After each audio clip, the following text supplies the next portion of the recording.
Ezekiel 30 അധ്യായം. ഈജിപ്തിന് ശിക്ഷ. കർത്താവ് എന്നോട് അരുളിച്ചെയ്തു, മനുഷ്യപുത്ര, പ്രവചിക്കുക.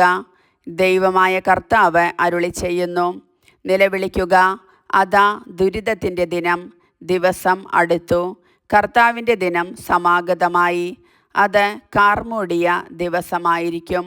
ജനതകളുടെ നാശമുഹൂർത്തമാണത്. ഈജിപ്തിൻ്റെ മേൽ വാൾ പതിക്കും. എത്യോപ്യ കഠിനവേദനയാൽ പുളയും. ഈജിപ്തിൽ ജനം നിഹനിക്കപ്പെടുകയും ധനം അപഹരിക്കപ്പെടുകയും അവളുടെ അടിസ്ഥാനം തകർക്കപ്പെടുകയും ചെയ്യും.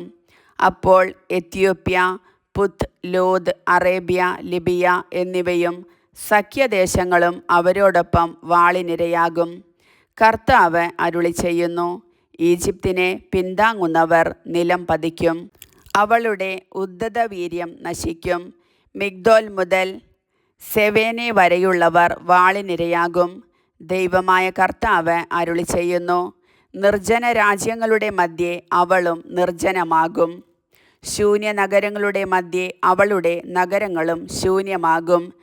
ഈജിപ്തിനെ ഞാൻ അഗ്നിക്കിരയാക്കുകയും അവളുടെ സഹായകർ തകർക്കപ്പെടുകയും ചെയ്യുമ്പോൾ ഞാനാണ് കർത്താവ് എന്ന് അവൾ അറിയും.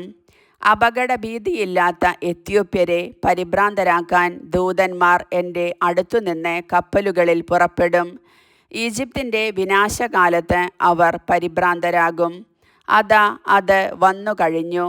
ദൈവമായ കർത്താവ് അരുളിച്ചെയ്യുന്നു, ബാബിലോൺ രാജാവായ നബൂഖദ്നേസറിൻ്റെ കരങ്ങളാൽ ഈജിപ്തിൻ്റെ സമ്പത്ത് ഞാൻ ഇല്ലാതാക്കും. ഈജിപ്ത് നശിപ്പിക്കേണ്ടതിന് അവനെയും അവൻ്റെ കൂടെയുള്ളവരെയും ജനതകളിൽ വെച്ച് ഏറ്റവും ഭീകരന്മാരെ തന്നെ ഞാൻ കൊണ്ടുവരും. ഈജിപ്തിനെതിരെ അവർ വാളൂരും.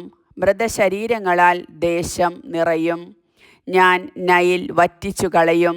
നാട് ദുഷ്ടന്മാർക്ക് വിൽക്കും. വിദേശീയരുടെ കരങ്ങളാൽ ആ ദേശവും അതിലുള്ള സമസ്തവും ഞാൻ ശൂന്യമാക്കും. കർത്താവായ ഞാനാണ് പറഞ്ഞിരിക്കുന്നത്. ദൈവമായ കർത്താവ് അരുളിച്ചെയ്യുന്നു, ഞാൻ വിഗ്രഹങ്ങൾ നശിപ്പിക്കും. മെംഫിസിലെ പ്രതിമകൾ ഉടച്ചുകളയും. ഈജിപ്തിൽ ഇനിമേൽ ഒരു രാജാവ് ഉണ്ടായിരിക്കുകയില്ല. അങ്ങനെ ഞാൻ ഈജിപ്തിൽ ഭീതിയുളവാക്കും. ഞാൻ പാത്രോസിനെ ശൂന്യമാക്കും. സോവാനെ അഗ്നിക്കിരയാക്കും. തേബസിൽ ന്യായവിധി നടത്തും. ഈജിപ്തിൻ്റെ ശക്തിദുർഗമായ സിനിൻ്റെ മേൽ ഞാൻ ക്രോധം വർഷിക്കും. തേബസിലെ ജനങ്ങളെ നിഗ്രഹിക്കും. ഈജിപ്തിനെ ഞാൻ അഗ്നിക്കിരയാക്കും. സിൻ തീവ്രവേദന അനുഭവിക്കും. തേബസ് ഭേദിക്കപ്പെടും. അതിൻ്റെ കോട്ടകൾ തകർക്കപ്പെടും. ഓനിലെയും പിബേസത്തിലെയും യുവാക്കൾ വാളിനിരയാകും. ആ നഗരങ്ങൾ അടിമത്തത്തിൽ നിബദിക്കും. തെഹഫ് നെഹസിൽ വെച്ച് ഈജിപ്തിൻ്റെ ആധിപത്യം ഞാൻ തകർക്കുമ്പോൾ അവിടെ പകൽ ഇരുണ്ടുപോകും. അവളുടെ ശക്തിഗർവം അവസാനിക്കും. അവളെ മേഘം മൂടും. അവളുടെ പുത്രിമാർ അടിമകളാകും. ഇപ്രകാരം ഈജിപ്തിൽ ഞാൻ ന്യായവിധി നടത്തും. ഞാനാണ് കർത്താവ് എന്ന് അപ്പോൾ അവർ അറിയും. 11-ാം വർഷം 1-ാം മാസം 7-ാം ദിവസം കർത്താവ് എന്നോട് അരുളിച്ചെയ്തു, മനുഷ്യപുത്ര, ഈജിപ്തിലെ രാജാവായ ഫറവോയുടെ കരം ഞാൻ തകർത്തിരിക്കുന്നു. വാളെടുക്കാൻ വീണ്ടും ശക്തി ലഭിക്കത്തക്ക വിധം സുഖപ്പെടാൻ അത് വച്ചുകെട്ടിയിട്ടുമില്ല. ദൈവമായ കർത്താവ് അരുളിച്ചെയ്യുന്നു, ഈജിപ്ത് രാജാവായ ഫറവോയ്ക്ക് ഞാൻ എതിരാണ്. അവൻ്റെ ബലിഷ്ഠമായ കരവും ഒടിഞ്ഞ കരവും രണ്ടും ഞാൻ ഒടിക്കും. അവൻ്റെ കയ്യിൽ നിന്ന് വാൾ താഴെ വീഴും.